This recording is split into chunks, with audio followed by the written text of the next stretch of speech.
पृथ्वी की उत्पत्ति के संबंध में प्रारंभिक मत इमैनुअल कांट का है। 1796 ईसा में फ्रांसीसी वैज्ञानिक लाप्लास ने पृथ्वी की उत्पत्ति से संबंधित निहारिका परिकल्पना प्रस्तुत की थी।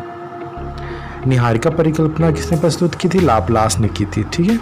1950 ईसा में रूस के आटो स्मिट व जर्मनी के कार्ल वाइजास्कर ने निहारिका परिकल्पना में संशोधन किया। जी हाँ, लाप्लास ने जो प्रस्तुत किया था उसका मॉडिफाई मतलब संशोधन रूप किया था, प्रस्तुत किया था आटो स्मिट और जर्मनी के कार्ल वाइजास्कर ने। आधुनिक समय में ब्रह्मांड की उत्पत्ति संबंधी सर्वमान्य सिद्धांत बिग बैंग सिद्धांत है या महाविस्फोटक सिद्धांत है। इसे ब्रह्मांड परिकल्पना भी कहा जाता है। एक अकेली आकाशगंगा का व्यास 30,000 से 1,50,000 प्रकाश वर्ष के बीच हो सकता है। देखिए कितना विशाल होता है ये। आकाशगंगा के निर्माण की शुरुआत हाइड्रोजन गैस से बने विशाल बादल के संचयन से होती है, जिसे निहारिका कहा जाता है। सौरमंडल में 8 ग्रह हैं। निहारिका को सौरमंडल का जनक माना जाता है। बुध, शुक्र, पृथ्वी, मंगल, ये जो चारों ग्रह हैं इसे भीतरी ग्रह कहते हैं। इसको हम पार्थिव ग्रह भी कहते हैं। तो प्रश्न पूछा जाता है पार्थिव ग्रह कौन कौन से हैं? तो सूर्य से नज़दीकी 4 ग्रह पार्थिव ग्रह हैं। चंद्रमा पृथ्वी का अकेला प्राकृतिक उपग्रह है। पृथ्वी की संरचना परत 3 है। हम तो देखे ही हैं सियाल, सिमनिखे। ये अगला टॉपिक आएगा पृथ्वी की आंतरिक परतें, उसमें विस्तार पूर्वक समझाया गया है। पृथ्वी के धरातल से क्रोड तक कई परतें पाई जाती हैं, जैसे कि परपटी प्रवार, बाह्य क्रोड, आंतरिक क्रोड। पृथ्वी के वायुमंडल की वर्तमान संरचना में नाइट्रोजन एवं ऑक्सीजन का प्रमुख योगदान है। प्रारंभिक वायुमंडल जिसमें हाइड्रोजन और हीलियम की अधिकता थी, सौर पवन के कारण पृथ्वी से दूर हो गई। जो सूर्य से नज़दीकी 4 ग्रह जो हैं, जिसे हम पार्थिव ग्रह कहते हैं, वहाँ से हाइड्रोजन और हीलियम गैसें सूर्य के पवन या सूर्य के कारण वह खींची चली गई हैं, जिसे हम सौर पवन कहते हैं। हम देखते हैं कि जीवन का विकास लगभग 350 करोड़ वर्ष पहले आरंभ हुआ।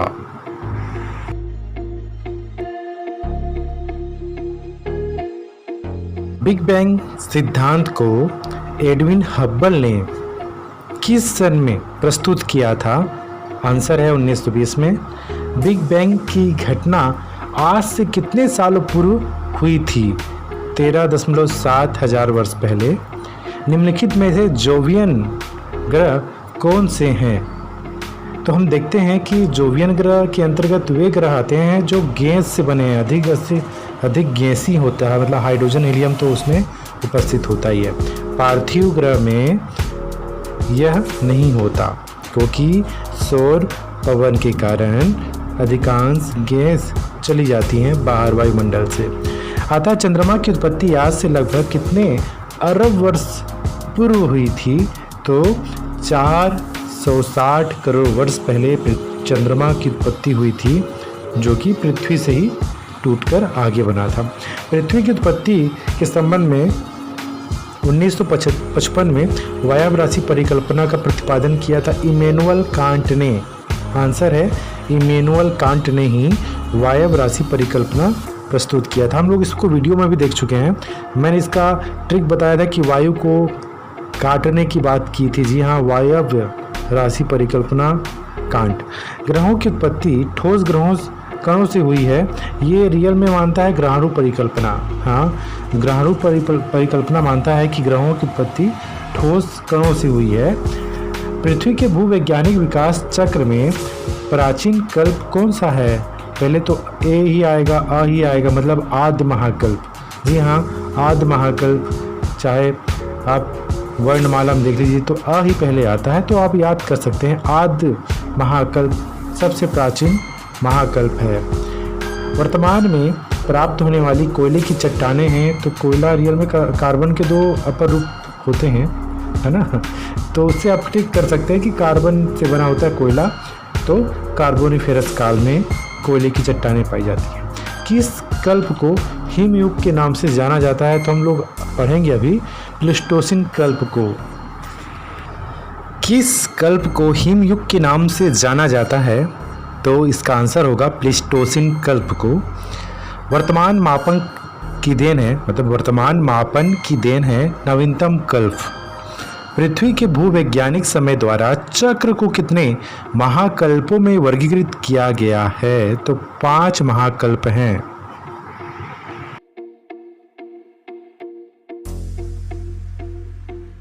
जिस पृथ्वी पर हम सभी निवास करते हैं और जहां समस्त जीव निर्जीव का निवास स्थान है, उस पृथ्वी की उत्पत्ति कैसे हुई, यह प्रश्न वैज्ञानिकों के लिए सदा के चिंतन का विषय रहा है। यह अध्याय पृथ्वी ही नहीं वरन ब्रह्मांड की एवं इसके सभी खगोलीय पिंडों की निर्माण प्रक्रिया का संक्षिप्त विवरण प्रस्तुत करता है। इस अध्याय को प्रश्नों के माध्यम से हम देखेंगे, अपने अपने अनुभव को शेयर करेंगे और जानने का प्रयास करेंगे कि पृथ्वी ब्रह्मांड कैसे बना। क्षुद्र ग्रह किसे कहते हैं, इसका आंसर होगा सौरमंडल में बाह्य ग्रहों एवं पार्थिव ग्रहों के बीच लाखों छोटे पिंडों की एक पट्टी है, उसे क्षुद्र ग्रह कहते हैं। जोवियन ग्रहों पर हाइड्रोजन व हीलियम गैसों के बने रहने का प्रमुख कारण क्या है। जोवियन ग्रह सौर वायु से बहुत दूर थे, अतः सौर वायु का प्रभाव जोवियन ग्रहों तक नहीं पड़ा। प्रश्न तीसरा देखते हैं, पृथ्वी का निर्माण प्रक्रिया के प्रारंभिक वर्षों में इन पर किन गैसों की प्रधानता थी, तो इसका आंसर होगा हाइड्रोजन और हीलियम गैसें। पृथ्वी का निर्माण जब हुआ तो ये हाइड्रोजन और हीलियम गैसें काफ़ी अधिक सक्रिय थी।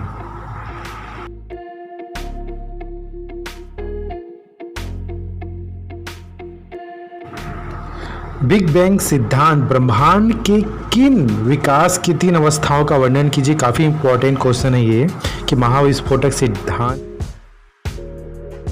अवस्थाओं का वर्णन करना है। तो पहला देखते हैं हम, आज ब्रह्मांड जिन पदार्थों से बना है वे समस्त पदार्थ एकांकी परमाणु के रूप में स्थित था, जिसका आयतन अत्यधिक सूक्ष्म एवं घनत्व भी बहुत अधिक था। इसको हम विस्तार पूर्वक दूसरे वीडियो में समझे भी हैं कि गोलक के समान था। दूसरा, परमाणु में अत्यधिक ऊर्जा संचित हो जाने के कारण इसमें विस्फोट हुआ एवं विस्फोट से 1 सेकेंड के अंदर ही ब्रह्मांड का विस्तार हुआ। दूसरा में हुआ कि विस्फोट हो जाता है और ब्रह्मांड का विस्तार होता चला आता है। तीसरा देखते हैं, बिग बैंग से 3 लाख वर्षों के दौरान तापमान 4500 केल्विन तापमान तक कम हो जाता है एवं परमाणुिक पदार्थों का निर्माण होता है।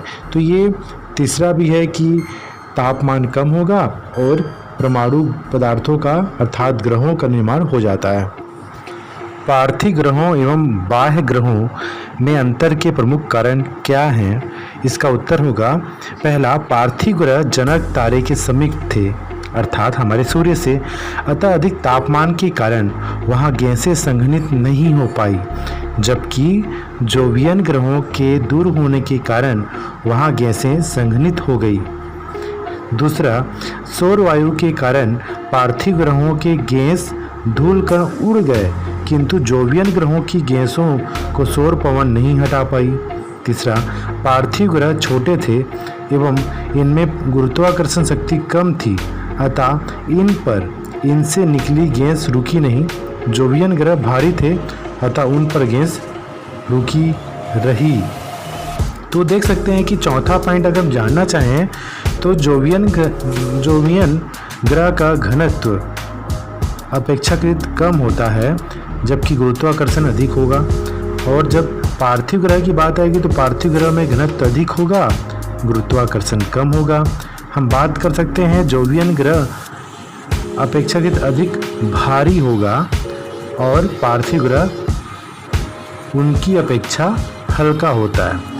क्योंकि इनका आकार बड़ा होता है। जोवियन ग्रह का आकार बड़ा होगा और पार्थिव ग्रह का आकार छोटा होता है। चंद्रमा की उत्पत्ति से संबंधित द बिग स्प्लैट सिद्धांत क्या है? इस सिद्धांत उत्तर देख लेते हैं। इस सिद्धांत के अंतर्गत यह माना जाता है कि पृथ्वी के बनने के कुछ समय बाद ही मंगल ग्रह के 1 से 3 गुना बड़े आकार का पिंड पृथ्वी से टकराया। इस टकराव से पृथ्वी का एक हिस्सा टूटकर अंतरिक्ष में बिखर गया और यही हिस्सा क्या बन जाता है? जो प्रशांत महासागर का सबसे जो गहरा गर्त है, मैरियाना गर्त, उसके आसपास का जो क्षेत्र है, हम बोले प्रशांत महासागर सबसे बड़ा महासागर है पृथ्वी का। इसी भाग से ही चंद्रमा बना है, इनका मानना है ना। यही हिस्सा जो हिस्सा टूटकर अंतरिक्ष में बिखर जाता है और यही हिस्सा चंद्रमा के रूप में पृथ्वी का चक्कर लगाने लगा। तो हम देखते हैं चंद्रमा की उत्पत्ति पृथ्वी से ही मानी है स्प्लैट सिद्धांत के अंतर्गत। पृथ्वी पर वायुमंडल का विकास कैसे हुआ? इसका उत्तर जानते हैं। पृथ्वी पर वायुमंडल का विकास की 3 अवस्थाएं हैं, 3 स्तर है या 3 चरण हैं। पहली अवस्था में सौर पवन के कारण हाइड्रोजन व हीलियम पृथ्वी से दूर हो गई। दूसरी अवस्था में पृथ्वी के ठंडा होने पर विभेदन के दौरान पृथ्वी के अंदर से बहुत सी गैसें व जलवाष्प बाहर निकले, जिसमें जलवाष्प नाइट्रोजन, कार्बन डाइऑक्साइड, मीथेन व अमोनिया अधिक मात्रा में और स्वतंत्र ऑक्सीजन बहुत कम थी। तीसरी अवस्था में पृथ्वी पर लगातार ज्वालामुखी विस्फोट हो रहे थे, जिसके कारण वाष्प एवं गैसें बढ़ रही थी।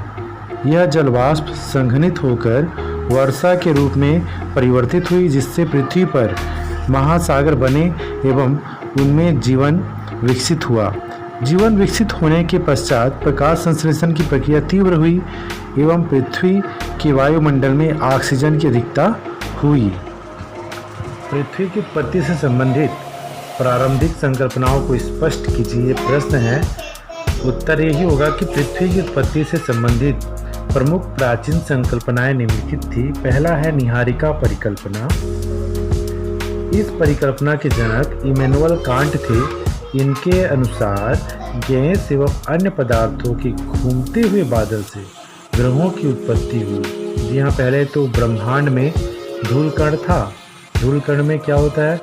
गुरुत्वाकर्षण के बल के कारण आपस में आकर्षित होते हैं, संघनित होते हैं और घनीभूत होकर इन्हें गतिशीलता प्रदान होती है। फिर बाद में ये नेबुला बन जाते हैं, फिर इससे छल्ले निकलते हैं, नौ छल्ले। ऐसा मानना है इमैनुअल कांट का।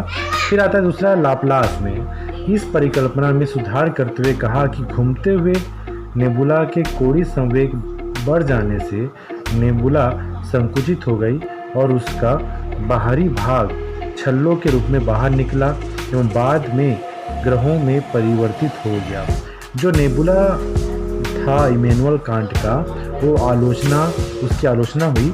इस कारण लाप्लास ने बताया कि ब्रह्मांड में पहले से व्याप्त नेबुला था और बाद में यह संकुचित हुई और इसके छल्ले निकले। ये कहना है लाप्लास का।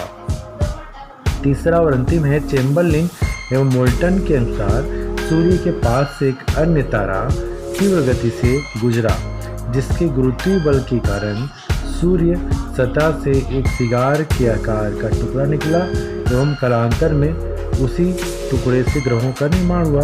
ये जो सौरमंडल की उत्पत्ति संबंधी सिद्धांत हैं, उसमें से यह जो चेम्बरलिन और मोल्टन का जो सिद्धांत है, यह द्वितारक सिद्धांत के अंतर्गत आता है। अर्थात हमारे सौरमंडल की उत्पत्ति 2 तारे से हुई है, ये मानना है।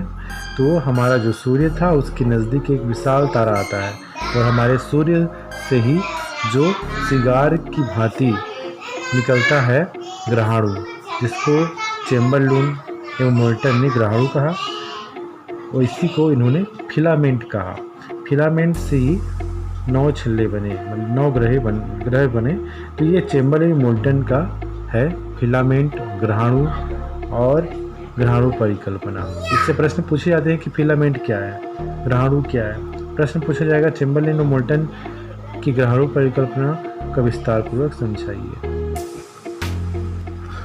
ग्रहों के निर्माण की प्रमुख अवस्थाएं क्या है, प्रश्न है ये। इसका उत्तर होगा वैज्ञानिकों के द्वारा ग्रहों के निर्माण की 3 अवस्थाएं मानी गई हैं। पहला, ग्रहों का निर्माण तारों से हुआ है। गुरुत्वाकर्षण बल से इनके एक गैसीय क्रोड का निर्माण हुआ, जिसके चारों ओर गैस और धूल कणों की चक्कर लगाती हुई एक तस्तरी विकसित हो गई। दूसरी अवस्था में गैसीय बादल के संघनन के कारण क्रोड के आसपास का पदार्थ छोटे गोलाकार पिंडों के रूप में विकसित हो गया। ये ग्रहाणु कहलाए। तीसरा, बाद में गुरुत्वाकर्षण के कारण ये ग्रहाणु जुड़कर बड़े पिंडों का रूप धारण कर गए। यह ग्रह निर्माण की तीसरी और अंतिम अवस्था मानी जाती है। स्थल मंडल के विकास में विभेदन प्रक्रिया का क्या योगदान है? इसका उत्तर होगा हल्के व भारी घनत्व वाले पदार्थों के पृथक होने की प्रक्रिया को विभेदन कहा जाता है। जी हाँ, जिसमें हल्के और भारी घनत्व अलग अलग हो जाते हैं। मतलब विभेदन का अर्थ होता है अलग होना, यह विलगाव।